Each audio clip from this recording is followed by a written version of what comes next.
کیا ماؤں نے لال جنے تھے؟ کیا دھرتی نے انسان دیکھے تھے؟ آج تک دنیا ایسا بادشاہ نہ دکھا سکی جو 22 لاکھ مربع میل پہ حکومت کر کے مسجد میں جھاڑو دے رہا ہو، جو 22 لاکھ مربع میل پر حکومت کر کے پانی کی مشق کندھے پہ اٹھا کے بیوہ عورتوں کے گھر میں گھڑوں میں پانی بھرنے جا رہا ہو۔ امیر المومنین کہاں جا رہے ہو؟ فلاں اماں کے گھڑے میں پانی بھرنے جا رہا ہوں، فلاں کے گھر میں پانی بھرنے جا رہا ہوں۔ 22 لاکھ مربع میل پہ حکومت کر کے دھرتی نے ایسا بادشاہ نہیں دیکھا جو اونٹ چراتا پھر رہا ہو۔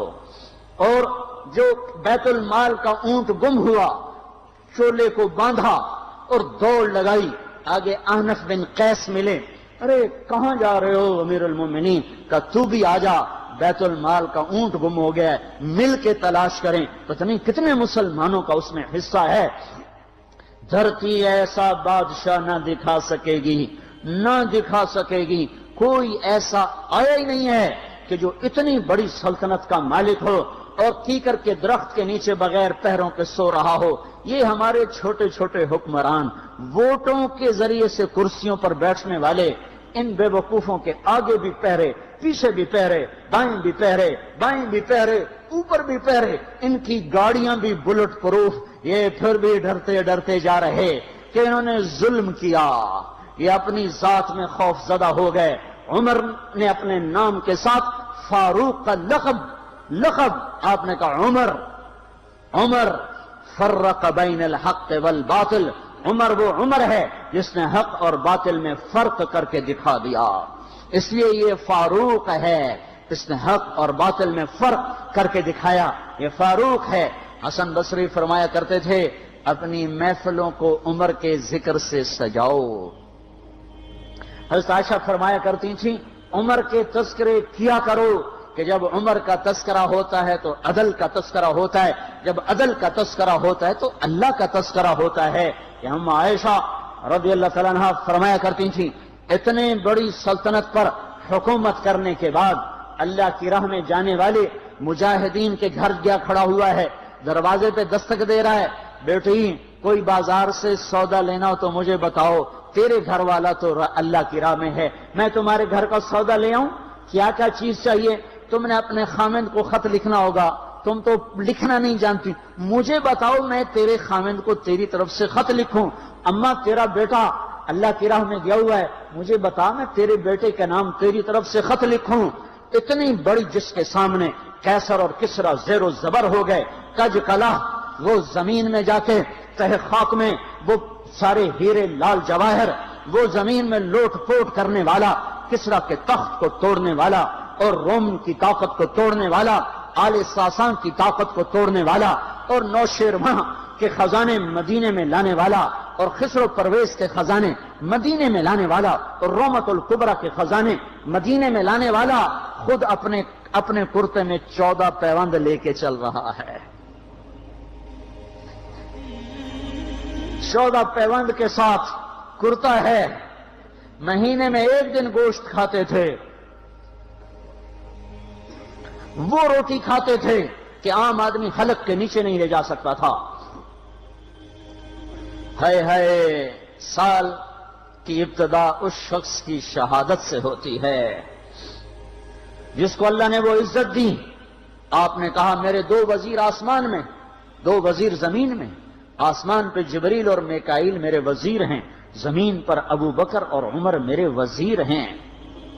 آپ فرمایا کرتے تھے ابو بکر اور عمر اگر کسی بات پہ جمع ہو جائیں تو میں ان کے مشورے کے خلاف کبھی نہ کروں گا۔ ابو بکر تیری مثال ابراہیم کی ہے، عمر تیری مثال نوح علیہ السلام کی ہے، ابو بکر تیری مثال عیسیٰ علیہ السلام کی ہے، عمر تیری مثال موسیٰ علیہ السلام کی ہے۔ آپ مسجد میں آئے، آپ کے دائیں طرف ابو بکر تھے، بائیں طرف عمر تھے، آپ اندر آئے اور کہا دیکھو اسی طرح قیامت کے دن ہم اٹھیں گے کہ میرے دائیں طرف ابو بکر ہوگا، میرے بائیں طرف عمر ہوگا اور ہم ہاتھوں میں ہاتھ دیے ہوئے اٹھائے جائیں گے۔ اور ایک حدیث میں آتا ہے اور میرے قدموں سے بلال کو اٹھایا جائے گا، جو نکلتے ہی اذان دے گا جس کے اسلام لانے نے اسلام کو اونچا کیا، جس کے اسلام لانے نے باطل کو پست کیا، جن راہوں سے عمر گزر جائے شیطان وہ راہیں چھوڑ دیتا تھا۔ عرفات کا میدان تھا، 1.25 لاکھ مقدس ہستیاں سامنے ہیں۔ میرے نبی نے فرمایا اس وقت میرا اللہ میرے سب صحابہ پہ فخر کر رہا ہے اور عمر بن خطاب پہ خاص طور پہ فخر کر رہا ہے،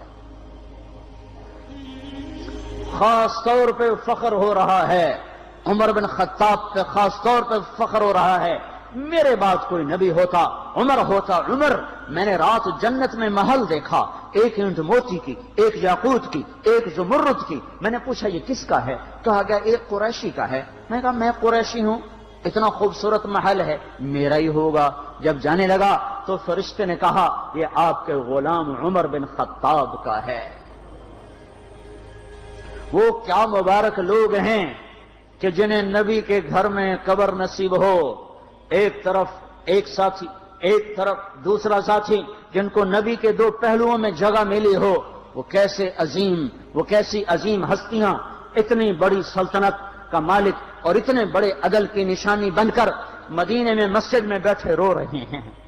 امیر المومنین کیوں رو رہے ہو؟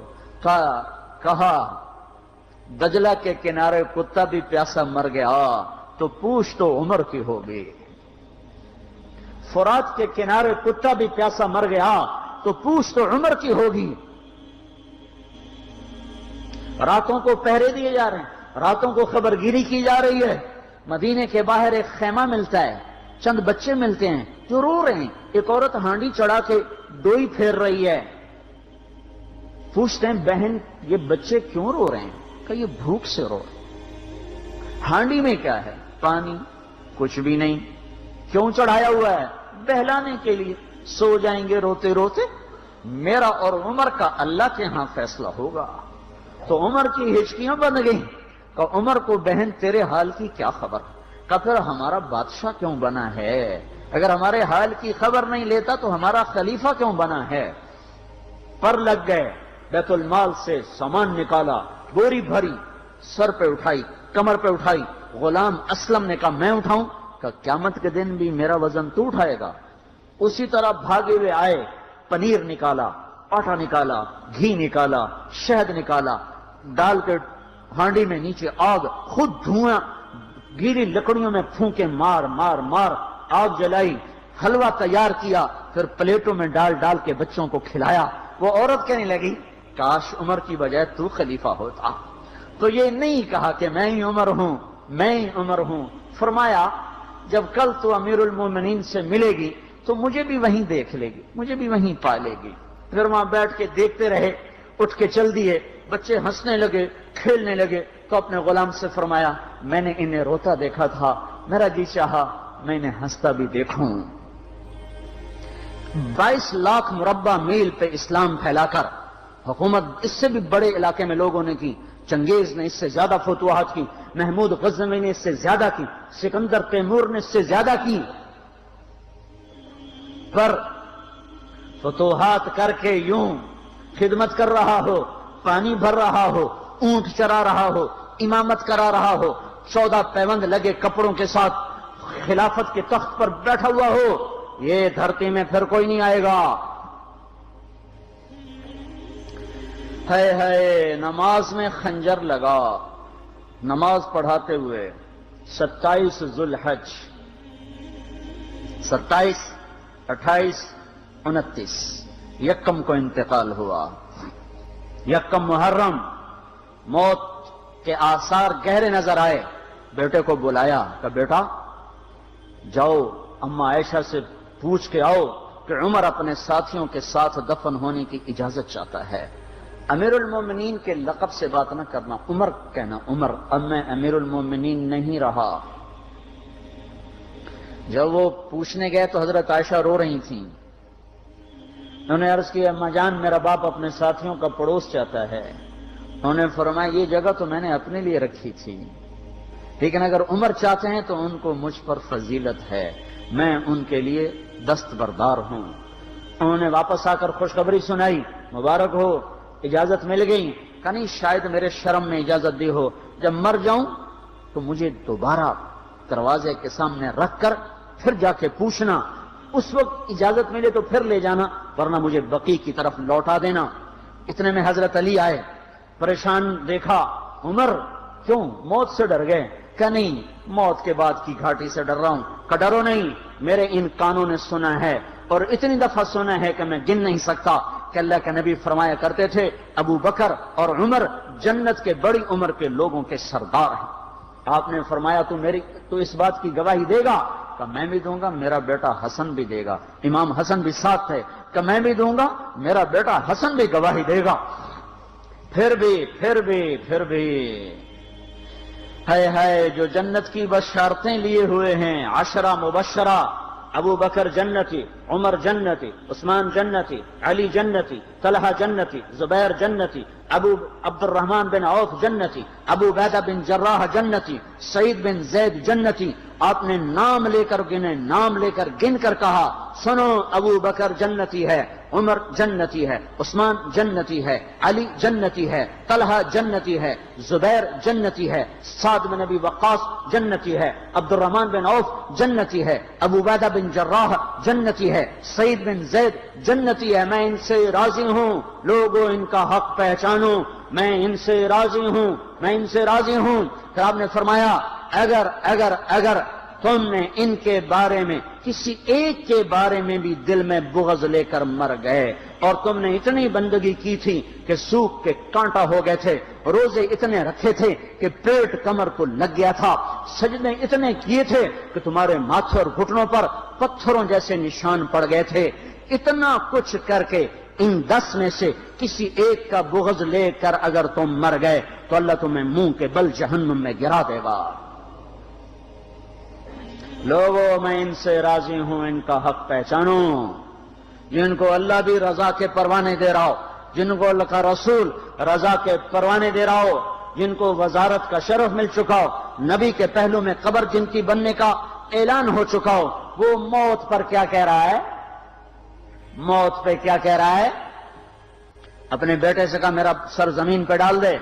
ان کی گود میں سر تھا عبداللہ بن عمر، تو انہوں نے گود سے ہٹا کر پنڈلی پہ رکھ لیا، یہاں رکھ لیا۔ چلے گئے، کیا کہہ رہا ہوں سنتے نہیں ہو، زمین پہ ڈال دو۔ تو انہوں نے زمین پہ ڈالا تو اپنے چہرے کو مٹی میں رکھ دیا اور ایسے ملنے لگے اور کہنے لگے، اے میرے رب، اگر تو نے عمر کو معاف نہ کیا تو عمر ہلاک ہو جائے۔ ویل لک یا عمر ولامک ان لم یغفر لک ربک، عمر تیری ہلاکت ہے اگر تیرے رب نے تجھے معاف نہ کیا۔ یہ کہتے جان دے دی۔ 22 لاکھ مربع میل میں اسلام کو زندہ کرنے والا، این حالت نماز میں زخم کھا کے گرنے والا، مطلوب مصطفیٰ، وزیر مصطفیٰ، جنت کی خوشخبریاں لے کر پھر موت پر یوں کہہ رہا ہو، اے اللہ تو نے معاف نہ کیا تو میرا کیا بنے گا؟ کیا بے طلبی ہے۔ ان کے بیٹے خلافت کے اہل، ان کے بہنوئی سعید بن زید 10 مبشرہ میں سے دونوں کے نام کاٹ دیے کہ یہ 6 ہیں جن سے اللہ کا رسول راضی تھا، جس کو چاہو خلیفہ بنا دو، جس کو چاہو حکومت دے دو، نہ میرے بیٹے کو ملے گی نہ سعید بن زید کو ملے گی۔ کسی نے کہا شوشہ چھوڑا، آپ کا بیٹا بھی تو بہت قابل ہے، اسی کو بنا دیں۔ تو اسے تو طلاق دینا نہیں آتا، حکومت کہاں سے چلائے گا؟ یہ ایک واقعہ کی طرف اشارہ کیا ہے۔ اس کے پیچھے ایک واقعہ ہے جس کو انہوں نے یاد کر کے فرمایا، وہ تو طلاق دینا نہیں جانتا، وہ حکومت کیا چلائے گا؟ حالانکہ بڑے صحابہ میں عبداللہ بن عمر کا مقام ہے۔ ہے جنازہ صہیب رومی نے پڑھایا، دروازے کے سامنے لا کے رکھ دیا گیا، سب لوگ جنازے کے ساتھ کھڑے ہو گئے، عبداللہ بن عمر اکیلے آگے گئے، دروازے پر دستک دی تو اما جان میرا باپ عمر بن خطاب دروازے پہ حاضر ہو چکا ہے، اندر آنے کی اجازت چاہتا ہے۔ تو عائشہ رضی اللہ تعالیٰ نے اپنی چادر کو اٹھایا اور روتے ہوئے باہر نکل گئیں۔ پھر لوگ اندر داخل ہوئے، قبر کھودی گئی، قبر کھودتے ہوئے عبداللہ بن عباس بھی قبر کے کھودنے میں شریک تھے، تو کہتے میرے کندھے پہ کسی نے ہاتھ رکھا، میں نے پیچھے مڑ کے دیکھا تو علی رضی اللہ تعالیٰ عنہ کھڑے رو رہے تھے اور فرما رہے تھے مجھے پتا تھا تو یہیں آئے گا، یہاں تیرے سوا کوئی نہیں آ سکتا، کہ میں نے ایک دفعہ نہیں کتنی دفعہ میں نے اللہ کے نبی سے یہ بات کا تکرار سنا، میں ابو بکر اور عمر، اس کا اتنا تکرار سنا ہے میں نے کہ مجھے یقین تھا یہیں آئے گا، تو اور کہیں نہیں جا سکتا۔ میرے بھائیوں، غفلت سے باہر آ جائیں، یہ دھوکے کا گھر، یہ مچھر کا پر، یہ مکڑی کا جالا، یہ دنیا کہیں ہمیں ہلاک نہ کر دے۔ ان لوگوں کو سامنے رکھ کے زندگی گزارو جنہوں نے اللہ کو راضی کیا، اس کے رسول کو راضی کیا، کلمہ حق کو بلند کیا، خیر کے ذریعہ بنے، شر کے مٹانے والے بنے، اور دنیا میں مرنے کے بعد بھی ان کے تذکرے ہدایت کا سامان بنے، ان کے تذکرے روشنی کا مینار بنے۔ ان کے پیچھے چلو، مغرب کے اندھیروں کی طرف مت دوڑو، وہاں تو سورج بھی ڈوب جاتا ہے، مغرب میں تو سورج بھی ڈوب جاتا ہے، اور تمہیں پکار کے کہتا ہے مغرب کی طرف نہ آنا، ادھر اندھیرا ہے، میں یہاں گم ہو گیا، تم کون سا سراغ ڈھونڈنے آئے ہو؟ دوڑو اللہ اس کے رسول کی پاک زندگی کی طرف، اس کے پاک صحابہ کی زندگی کی طرف، جن کو اللہ نے مرنے سے پہلے جنت ہاتھ میں دے دی، جنت کی بشارت دے دی،